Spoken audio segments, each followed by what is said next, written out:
हजारो वर्षांचा नैसर्गिक वारसा असलेली उधवा गावातील रत्नी नदी आज पूर्णपणे कोरडी पडल्याने ग्रामस्थांमध्ये तीव्र नाराजीचं वातावरण निर्माण झालंय.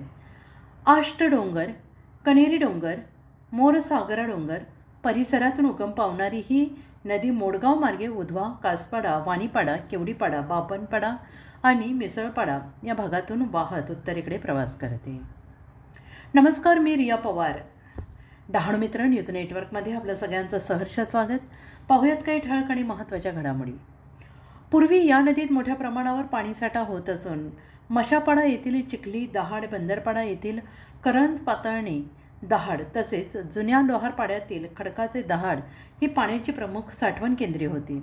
उधवा आणि कळमदेवीच्या सीमेवर रत्नी आणि काळू नदीचा संगम होत होता आणि त्या ठिकाणी मोठा पाणीसाठा निर्माण होत असे.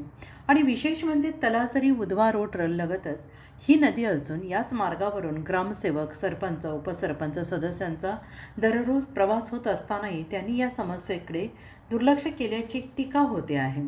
नदीकाठी असलेल्या कादिरच्या फुलाजवळ दरवर्षी गणेशोत्सव काळात गणेश विसर्जन केले जाते. मात्र पाण्याअभावी यंदा गणेश विसर्जनावर प्रश्नचिन्ह निर्माण झालं आहे. ग्रामस्थांच्या मते पावसाळ्यापूर्वी नदीतील गाळ काढल्यास येथे मोठा पाणीसाठा तयार होऊ शकतो आणि ज्यामुळे गुराढोरांना पिण्याचं पाणी उपलब्ध होऊन जाईल. तसेच भूजल पातळीसुद्धा वाढण्यास मदत होईल. दरम्यान पंचायत समिती आणि तहसील प्रशासनाने या प्रकरणात तातडीनं लक्ष घालून रत्नी नदीचे पुनरुज्जीवन करण्यासाठी गाळ काढण्याचे काम हाती घ्यावे अशी मागणी ग्रामस्थांकडून जोर धरते आहे. तलासरीवरून आमचे प्रतिनिधी गोविंद गावित. अशाच नवनवीन बातम्यांसाठी पाहत रहा डहाणू मित्र न्यूज नेटवर्क. लाईक करा, कमेंट करा, सबस्क्राईब करा. न्यूज मित्र नेटवर्कमध्ये आपलं स्वागत आहे. या ठिकाणी आपण तलासरी उधवा रोडवरील हा जुना पूल आहे आणि हा पूल अनेक वर्षापासून बांधलेला आहे आणि ही रत्ना नदी पार इकडनं मोडगाव असेल, आष्टा रायपूर असेल असं पाणी वाहत वाहत येतं पावसाळ्यामध्ये.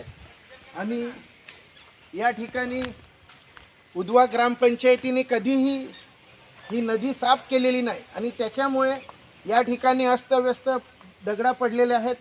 विशेष म्हणजे गणपती उत्सवाच्या वेळी याच ठिकाणी गणपती विसर्जन केला जातो. अनेक वेळा ग्रामपंचायतीला सांगूनसुद्धा या ठिकाणी अजिबात लक्ष देत नाही. नवशक्ती बचत गट आहे.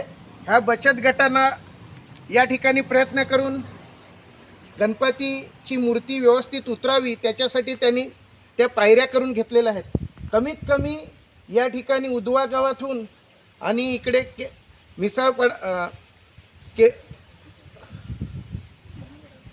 वाणीपाडा असेल या ठिकाणचे सगळे गणपती विसर्जनासाठी इथे येतात, परंतु वारंवार ग्रामपंचायतीला सांगूनसुद्धा लक्ष देत नाही.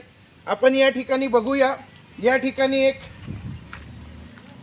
बैल वारलेला आहे आणि ह्याचीसुद्धा कोणीही लक्ष या ठिकाणी ग्रामपंचायत देत नाही. विशेष म्हणजे या रस्त्यावरूनच ग्रामसेवक असेल, सरपंच असेल, उपसरपंच असेल याच रस्त्यावरून जातात, परंतु वेळ नाही. पत्रकमध्ये आपलं स्वागत आहे. आपलं शुभ नाव काय? प्रतीक गवळी. प्रतीक गवळी. या ठिकाणी आपण दरवर्षी गणपती विसर्जन करतात, याकडे ग्रामपंचायत लक्ष देतं का? कोणीच लक्ष देत नाही. आम्ही किती वेळा बोललो नंतरच्या कोणीच लक्ष देत नाही. आम्ही ग्रामपंचायत 2 वेळा आम्ही लोकांना इथून पकडून घेऊन गेलो तरी पण कोणी बॅनर सुद्धा नव्हता. प्रतीक गवळी याचं मत आहे की नाक्यावरचा कचरा सुद्धा या रत्ना नदीमध्ये टाकतात आणि खरं तर विशेष ही पवित्र जागा आहे आणि इथे मोठा खड्डा केला पाहिजे असं ग्रामस्थांचं मत आहे, परंतु ग्रामपंचायत अजिबात लक्ष देत नाही. पेशा कायदा अंतर्गत खरं तर या ठिकाणी चांगल्या पद्धतीने एक मोठं कुंड बांधता येईल आणि त्यामध्ये पाणी राहील आणि ते पाणी सगळ्या या परिसरातील बकरी असतील, गुरं असतील त्यांना सुद्धा मिळेल. तुमचं नाव काय दादा? छगन कुरकडे. दादा, तुम्ही तरुण आहात, इथे काय परिस्थिती आहे? वाईट परिस्थिती आहे. ग्रामपंचायतीने थोडं बघायला पाहिजे. इकडे ग्रामपंचायत अजिबात लक्ष देत नाही. खरं तर अनेक वर्षापासून या ठिकाणी ग्रामपंचायत आहे आणि ग्रामपंचायतीने खरं तर गावोगावी फिरून जिथे कचरा असेल, जिथे नदीला बंधारा बांधायचा असेल पाणी अडवा, पाणी जिरवा अशा पद्धतीने भरपूर प्रकल्प असतात, परंतु या ठिकाणी उजव्या गावामध्ये ग्रामपंचायत कुठलाही प्रकल्प या ठिकाणी राबवत नाही असं या ग्रामस्थांचं मत आहे. पत्रकार गोविंद गावित.